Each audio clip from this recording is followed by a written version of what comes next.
Hi friends, आज हम बनाने जा रहे हैं पाव भाजी। पाव भाजी सबकी फेवरेट होती है और मेरी तो बहुत ही ज़्यादा फेवरेट है। तो आज मैं आपको पाव भाजी की ऐसी रेसिपी बताऊंगी कि बिना फूड कलर के इतना अच्छा कलर आएगा, भाजी में इतना अच्छा टेक्सचर आएगा। इसे बनाने में आपको बहुत ज़्यादा मेहनत नहीं करनी पड़ेगी, बहुत ज़्यादा वेजिटेबल्स को मैश नहीं करना पड़ेगा, बहुत ही ईजिली बनके ये रेडी हो जाएगा। इस वीडियो में मैं आपको भाजी बनाने का बहुत ही अलग तरीका बताने वाली हूँ जो आपने कभी ऐसा नहीं बनाया होगा। ये मेरा स्टाइल है भाजी बनाने का, जिससे बहुत ही अच्छा टेक्सचर आता है, बिना फूड कलर के बहुत ही अच्छा कलर आता है और टेस्ट भी बहुत ही ज़्यादा अच्छा आता है और जल्दी भी बन के रेडी हो जाता है। तो वीडियो को पूरी देखना। चलो बनाना शुरू करते हैं।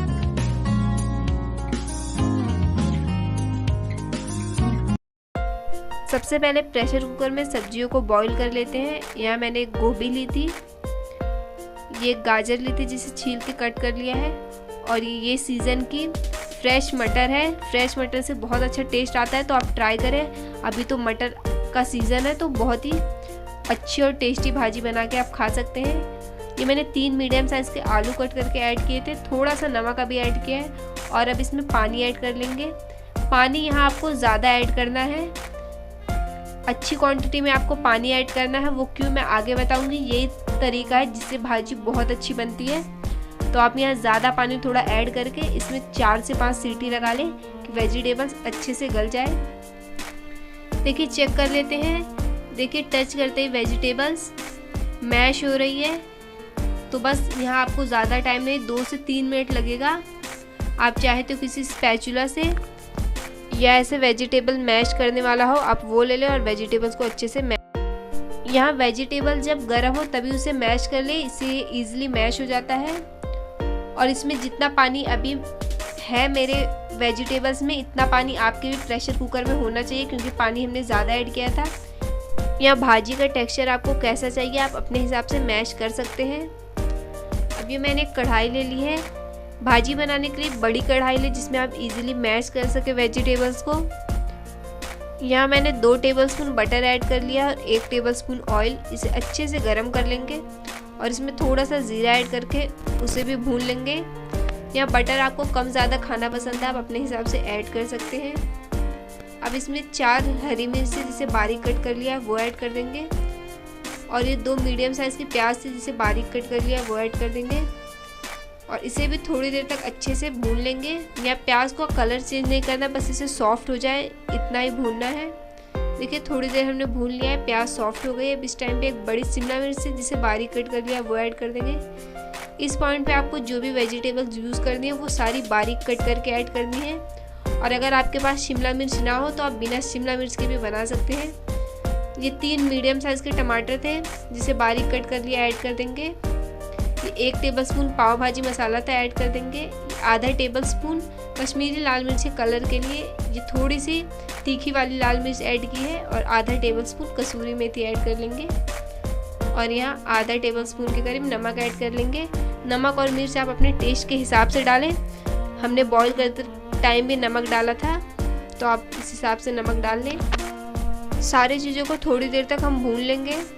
यहाँ आप देखेंगे मैंने अदरक लहसुन नहीं यूज़ किया है। मैं बिना अदरक लहसुन के पाव भाजी बनाती हूँ और वो बहुत ही ज़्यादा टेस्टी बनती है। तो आप भी एक बार इस स्टाइल में ज़रूर ट्राई करके देखें। देखिए थोड़ी देर तक हमने टमाटरों को अच्छे से भून लिया था सारे मसालों के साथ। अब हम इसमें थोड़ा सा पानी ऐड कर लेंगे और थोड़ी देर तक और कुक कर लेंगे, जिससे टमाटर अच्छे से सॉफ्ट हो जाए। पाव भाजी में टमाटर थोड़ी ज़्यादा क्वान्टिटी में जाते हैं, इसका बहुत अच्छा फ्लेवर आता है। देखिए अच्छे से टमाटर सॉफ्ट हो गए हैं। अब हम इसे भी मैश कर लेंगे अच्छे से, शिमला मिर्च टमाटर को। यहाँ भी 2 से 3 मिनट लगेंगे और बहुत ही ईजिली मसालों के साथ ये टमाटर मैश हो जाएंगे। देखिए इस पॉइंट तक आपको मैश करना है। अब जो हमने वेजिटेबल बॉईल करके रखी थी वो ऐड कर लेंगे। अब मैं आपको बताऊंगी कि हमने वेजिटेबल में पानी क्यों ज़्यादा डाल के बॉईल किया था और उससे क्या टेस्ट अच्छा आता है। तो जो पानी वेजिटेबल में बॉईल होता है और बच जाता है, वो वेजिटेबल स्टॉक की तरह बहुत ही ज़्यादा फ्लेवरफुल होता है। जब हम उसको मैश करके भाजी में डालते हैं तो हमें अलग से बाद में पानी डालने की कोई ज़रूरत नहीं होती। उसी वेजिटेबल स्टॉक में बहुत ज़्यादा फ्लेवर होता है। और दूसरी चीज़, रेस्टोरेंट में या बाहर पाव भाजी को तवे पे काफ़ी देर तक पकाते हैं, तो पाव भाजी को अच्छे से पकाना बहुत ज़रूरी होता है, इसलिए हम ज़्यादा पानी पहले ऐड कर लेते हैं। देखिए अभी टेक्सचर बहुत पतला, अब मैं इसे ढक के अच्छे से कुक करूँगी कि इसमें बहुत अच्छा टेक्सचर आ जाए। और बीच बीच में आप इसे चलाते रहे खोल के। और जब आप अच्छे से कुक करेंगे तो थोड़ी सी कश्मीरी लाल मिर्च से इसमें बहुत अच्छा कलर आ जाएगा। ये देखिए हमने अच्छे से इसे कुक कर लिया है, एकदम परफेक्ट टेक्सचर आ गया है। अगर आपको थोड़ी ज़्यादा गाढ़ी चाहिए तो आप थोड़ा और पका सकते हैं। जब भी आप भाजी को ज़्यादा पकाते हैं तो उसकी सारी वेजिटेबल जो मिक्स होती है उसका फ्लेवर बहुत ही ज़्यादा इन्हेंस होता है। तो आप ये 2 टिप ज़रूर याद रखें कि वेजिटेबल बॉईल करते टाइम ज़्यादा पानी डालें ताकि वो वेजिटेबल स्टॉक आप यूज़ कर सकें। और जो भाजी है उसको एंड में थोड़ा अच्छे से पका लें ताकि उसमें बहुत अच्छा कलर आ जाए बिना फूड कलर के। अब इसमें लास्ट में मैंने थोड़ी सी लेमन जूस ऐड कर दिया, हरी धनिया ऐड कर दिया और बटर ऐड कर दिया है और ये भाजी रेडी है। अब हम पाव को थोड़ा सा सेक लेते हैं। ये मैंने बटर ऐड किया है, इस पर थोड़ी सी आप चाहे तो भाजी भी ऐड कर सकते हैं। मैंने यहाँ सिर्फ हरा धनिया ऐड करके बटर को थोड़ा सा मेल्ट करके ये मुंबई के जो फेमस पाव हैं भाजी के साथ खाने वाले, वो लिए एकदम फ्रेश, वो ऐड कर लेंगे और इसको अच्छे से पलट के इधर उधर सेक लेंगे। आप बटर चाहे तो अपने हिसाब से कम ज़्यादा पाव में भी कर सकते हैं और भाजी में भी कर सकते हैं, आपको जितना खाना पसंद हो। अच्छे से सारे साइड से आप पाव को सेक लें। आप ट्राई करेंगे, मेरे स्टाइल में ये पाव भाजी बहुत ही अलग और बहुत ही टेस्टी बनती है। ये मेरी बात ना मान के आप खुद बना के ट्राई करके ज़रूर देखिए ये पाव भाजी। देखिए भाजी का क्या टेक्सचर आया, क्या कलर आया, बिना फूड कलर, सिर्फ आधा टेबलस्पून कश्मीरी लाल मिर्च से इतना अच्छा कलर आया है और टेक्सचर भी बहुत अच्छा, एकदम जुहू बीच वाली भाजी जैसा आया है। बन के रेडी है ये हमारी गर्मा गर्म पाव भाजी। मैं इसको सर्व करने का तरीका आपको बता देती हूँ। भाजी के ऊपर थोड़ी सी प्याज डालिए, बटर डालिए और लेमन जूस हमने पहले डाला। अगर आप चाहें तो अपने हिसाब से कम ज़्यादा लेमन जूस डालें और गरम गरम इस पाव के साथ इंजॉय करें।